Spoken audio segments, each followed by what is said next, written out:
Coming up, 2 days later, there is still confusion surrounding the Democratic caucuses. Stick around to find out. And later, learn how the travel ban is affecting University of Iowa students. Competitive Big Ten seasons. Stay tuned for more in sports. We have some pretty chilly temperatures coming for us this week. Stay tuned for what you can expect in the upcoming weather. All that and more coming up on this Wednesday morning edition of DITV News. Don't go anywhere, DITV starts right now.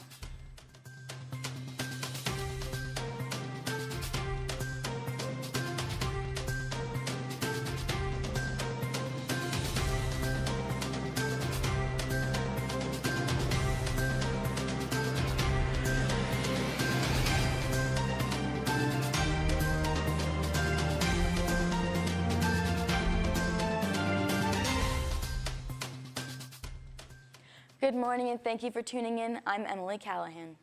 Monday's caucuses were chaotic to say the least. Results were not released until 4 p.m. Tuesday despite most caucuses wrapping up at around 10 p.m. on Monday.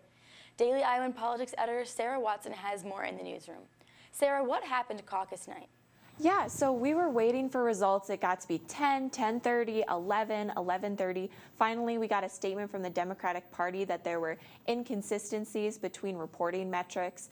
We eventually, Tuesday morning, the Iowa Democratic Party chair said that there was an app error, a coding issue within the app that was preventing precinct chairs from reporting results from their precincts to the state Democratic Party. And what do those initial results show now that we have them? Yeah, so we have about 70% of Iowa precincts reporting, and right now Buttigieg is edging out Sanders. They're about within a percentage point. So what we're seeing right now is Buttigieg has the state delegate equivalents and Senator Sanders. He has the popular vote, the raw totals of supporters in his corner. Thank you, Sarah. That was Sarah live in the newsroom. For more information on the caucuses, check out theDailyIowan.com. 6 countries were added to the travel ban last Friday, and this has come as a shock to some students on the University of Iowa campus. This ban could affect students who may want to get a job in the United States after college. DITV producer Ayo Ogunwusi asked students how the ban affects them.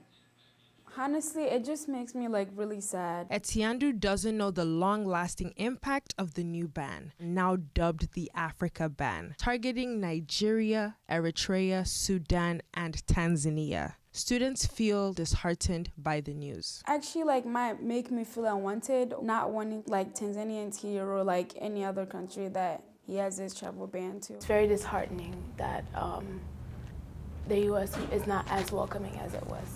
Tanzanian and Sudanese people were once able to get American citizenship through a lottery program, but this ban puts an end to it. I know people and I know friends and family who have been affected, and it just affects how, some people would want, for example, their spouse to come, and they can't come now. For Nigeria native Kem Durham, this ban has made her feel less welcome in America. I've never felt that completely at home in America, but now I definitely feel like, even though I'm a citizen, that if it was possible to take that away, that would be taken away. For these students, this ban raises questions about their futures in America. Reporting from the University of Iowa, Ayatollah Afumi Ogunwusi, DITV News. The ban is set to take effect on the 22nd of February. But it's been pretty chilly out here in Iowa. Let's see what Olivia has to say for us in the weather studio. Thanks, Emily. Get ready, Iowa City, because we have some pretty wicked temperatures coming our way. This morning we'll start our day off with a high of 16 degrees and some partly cloudy skies to join us. As the day goes on, we can expect temperatures to rise to a high of 25. Looking into the upcoming week, we can plan to see it be consistently chilly and cloudy. On Thursday, we can anticipate a high of 28. Friday, we have a high of 30, leading up to a weekend in the mid-20s to low 30s with a 20% chance of snow on Sunday. Just when we finally get some sunshine and warmer temperatures, Mother Nature surprises us with more snow to keep us on our toes. Back to you, Emily. Thanks, Olivia. Now, election season is quickly approaching and caucuses have just ended. Things did not run as smoothly as expected, but we have DITV reporter Tanner Desplank to make the caucus experience a little less stressful. Donald Trump Trump, Trump, and Trump. Politics are a serious matter, and the Iowa caucus helps define how intense people can become to have their opinions heard. Here at the University of Iowa, it is no different. So I talked to some students to make this intense situation a little more lighthearted. To sugarcoat it, it was easy as pie. What's your favorite desserts and why? I'm a big fan of ice cream because there's so many different flavors and it tastes good with a lot of different things. I like chocolate chip cookie dough. I like the cookies, but I think the dough's better. I know. I don't get it often, so it's just one of those things that's special when you get it. Let's just go with brownies. I don't know. You just have to make them the right way, and it's kind of like the perfect mixture for me, texture-wise, between like a full cake and a cookie. Some of their answers may have been as nutty as fruitcake, but that's just how the cookie crumbles. Reporting from Schaefer Hall, Tanner Desplink, DITV. On that sweet note, let's hear a little bit more about how sweet the Hawks have been on the court. Tiana has more in the sports studio. Iowa's win over Illinois on Sunday proved once again how competitive the Big Ten is this season. DITV sports reporter Dallas Jones has more on how the Hawks are facing up to the challenge. After today's showdown of two of the Big Ten's best, there are now two questions that need to be answered. What's it going to take to win the Big Ten title? And how many Big Ten teams are we going to see playing in March? I think that toughness word, I think, to be able to win in opposing buildings, to be able to continue to protect home court against the teams that come and play here. A lot of teams are, obviously losing on the road, but every game is a battle. It's not like teams are getting blown out on the road. Everything's coming tough to no matter where you play. And I think just toughness throughout the entire, last 9 games of this season. The Hawkeyes sit at 5th in the Big Ten standings right now, but as you can see, the difference between 1st and 11th is only 3.5 games. Looking forward, the Hawkeyes will have 3 major games in late February to early March against Michigan State, Penn State, and Illinois. The Hawks will look for the Carver crowd to help motivate them late in the season.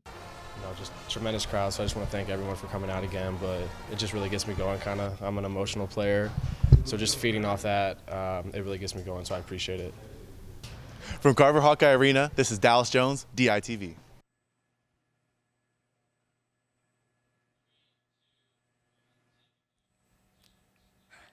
Speaking of the Big Ten, the Hawkeyes face the Purdue Boilermakers tonight in Indiana. Coming off of a 2018 campaign winning share of the Big Ten Conference, the Boilermakers haven't lived up to expectations this season. Sitting unranked and 9th in the Big Ten, the 17th ranked Hawkeyes, however, are sitting at 5th in the conference, coming off of a Sunday win against Illinois. The Hawks are led by Big Ten Player of the Year candidate Luka Garza, who is averaging 23 points per game and leads the Big Ten in scoring. And not to be ignored are Joe Wieskamp and CJ Frederick, both averaging double digits per game. The Hawks tip off against Purdue tonight at 8 p.m. Over the weekend, the 9th-ranked University of Iowa men's gymnastics team won their home opener against 10th-ranked Minnesota, the University of Illinois at Chicago. The top 10 matchup made the competition and energy an all-time high in Carver. The Hawks came out on top and won the meet with an overall score of 400 to Minnesota's 397.6 and UIC's 355. Sophomore Evan Davis won the rings with a score of 13.5, tying his career best score, and junior Bennett Huang won the all-around with 81.05 points. The Hawks will be on the road this Saturday, taking on the Sooners in Oklahoma. That's all I have for you today from the sports studio. Be sure to tune in tomorrow for a preview of the women's basketball game as they play Nebraska here at Carver tomorrow. Thanks. That's all I have. Back to you at the desk, Emily. Thanks, Tiana.